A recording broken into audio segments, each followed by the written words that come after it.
This week saw super special government advisor to Comrade President Trump and son-in-law Jared Kushner go to Iraq to solve the problem of them not having enough Cinnabon kiosks opening up over there. Yeah, it's true. After that, Kushner was slated to travel to Afghanistan to solve the problem of not enough McDonald's restaurants in the region. Yeah, once that is done, Trump will be sending him to World War II era Austria to solve the problem called Maria. Once Kushner gets Maria to marry that rich guy, spoiler alert, he'll be launched into space where he will seek out new life and new civilizations and do a bunch of other stuff that Kushner is infinitely underqualified for. Yeah.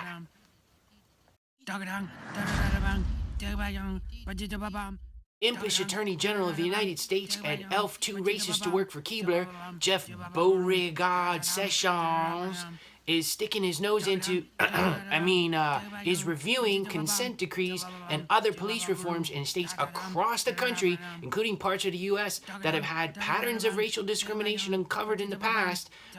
With Sessions' own past accusations of racism, I'm like, totally sure he's just checking that there's some kind of racism left. Even just a little. I mean, he wouldn't want people of color to think they actually live in a free country or anything, right? Yeah. Seriously, Jazzy Jeff, just quit now, man. Coretta Scott King knew you were a racist, and because of that and comments you've actually made yourself, the American people, both of color and not, are just waiting for you to screw up. We will be watching you like a hawk, man. Yeah. And if you so much as make a watermelon joke, you will go down. Yeah. We don't think you can change your spots, you know what I'm saying, Jeffy Giraffe? I know you do. Yeah. So if you hear any construction work being done in the background, it's because we here at the Puppet News Service are busy turning the Puppet News Service headquarters into a nuclear-proof bunker after North Korean dictator Kim Jong-un fired a missile into the Sea of Japan this week, reminding the world that he is a nuclear power and that he could potentially put a nuke on a missile and threaten us, or at least Japan. Hey, North Korea, nobody nukes Japan but us. You got me? Yeah. On top of that, I've been hearing Republicans talking about going nuclear, and I'm like, so just because NOCO is thinking about it, we gotta be thinking about it? Ah, man. Wait, I'm being told that those Republicans are referring to blocking the Democratic filibuster to stop Neil Gorsuch's confirmation of the Supreme Court. Man, why you Republicans gotta use rhetoric like that, man? Somebody dumber than me, like Donald Trump or Kim Jong-un, might actually think you meant actual nukes. Yeah. No wonder things are so messed up right now. We got politicians running America who make everything sound like nuclear war, and a leader in Asia who is actually thinking about starting a nuclear war. You guys almost done nuclear proofing this studio? I really hope so. Amazingly this week, Comrade President Trump kicked the Robin to his Batman, Steve Bannon, off of his Justice League, aka the National Security Council. Yeah, whoa, wait, does Donald Trump even realize, how late he is for April Fool's Day, man? I mean, have to be a serious fool to think that just because Bannon isn't directly in on those super cool national security meetings at the Hall of Doom headquarters, it means that he's not still doing some serious string pulling on Donald the Marionette Trump. You know what I'm saying? Yeah. I mean, after all that weird finagling Bannon's doing, he's not gonna give up. Yeah.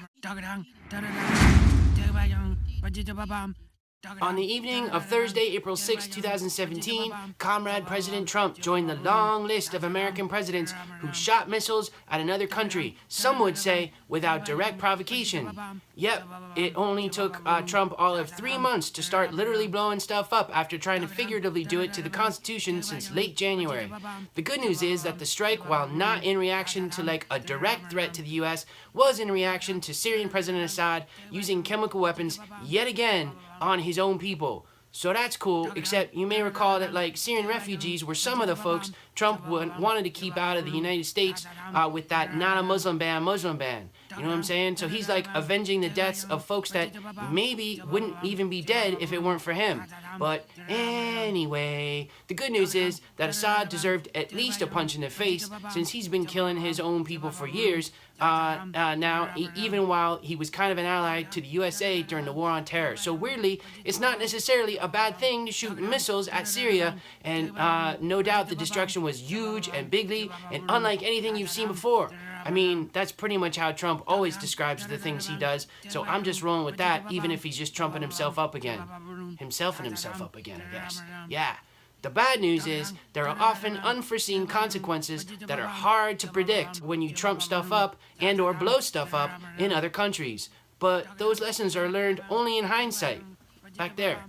Like when President Lyndon B. Johnson trumped up a non-existent attack on the American Navy in the Gulf of Tonkin back during the Vietnam War, which led to a lot more war and a lot more deaths on like both sides. Yeah, so let's just hope things don't get worse from here. Maybe Syria's Assad will just STFU and STFD and go back to being a good little optometrist president who doesn't kill his own people with chemical weapons. Yep, he's actually a trained optometrist. Bet you didn't see that one coming. Get it? Ha!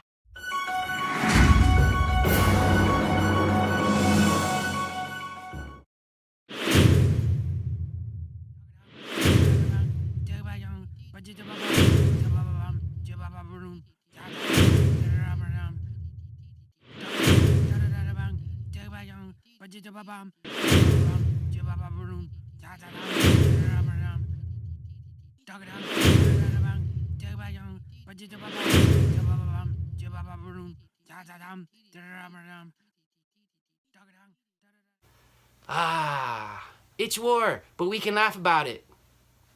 Right?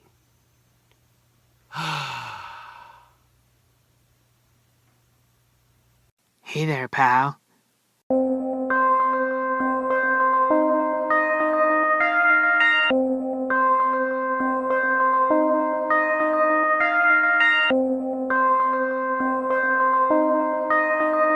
Man, I gotta switch a decaf.